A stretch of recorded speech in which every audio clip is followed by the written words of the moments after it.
Have you ever had an experience that opened your eyes to life, that challenged you to live life to the fullest? My name is Elizabeth Pittman, and I'm going to tell you what it was like to be diagnosed with Pseudotumor Cerebri and how it affected my life. Pseudotumor Cerebri is the buildup of spinal fluid which causes immense pressure inside your skull. It causes symptoms like that of a brain tumor. However, it is easily treatable. I had quite a few symptoms before I was diagnosed. I had headaches that lasted for months, and no matter how much medicine I took, they wouldn't go away. My eyes were also very sore when I touched them.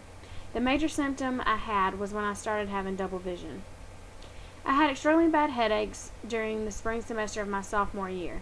I didn't pay much mind to them until I noticed that even after I took medicine, they wouldn't go away. I told my mother about the headaches, and we just continued to monitor them. I was on the mock trial team for my high school, and we made it to the state competition. During the competition, my vision started to blur. It then doubled.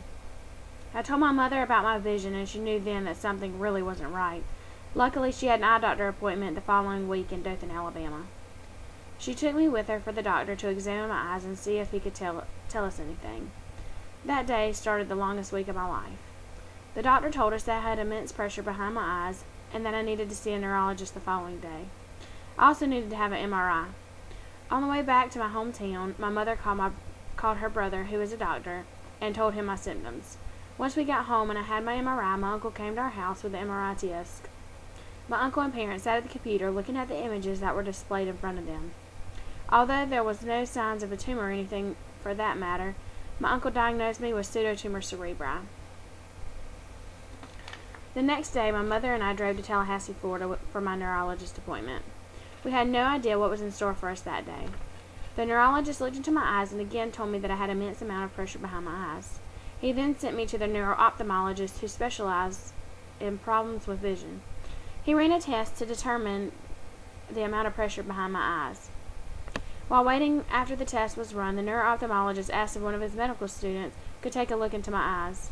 I knew it was pretty bad when the doctor was making me the specimen for the students. Once I was done with the neuro-ophthalmologist, I was sent back up to my neurologist to determine what the next step would be. I was told to go to surgery center where I was going to get blood work done and also get a lumbar puncture. I was more worried about the blood work because I hate needles. Little did I know, I was about to get the biggest needle I have ever seen stuck in my back.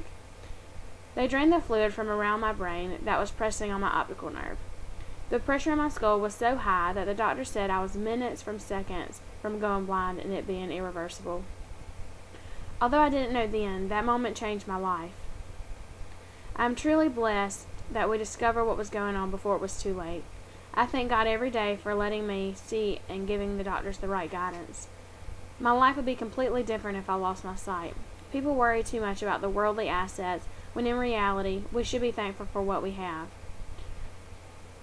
We don't need to take things for granted because we never know when we might lose them.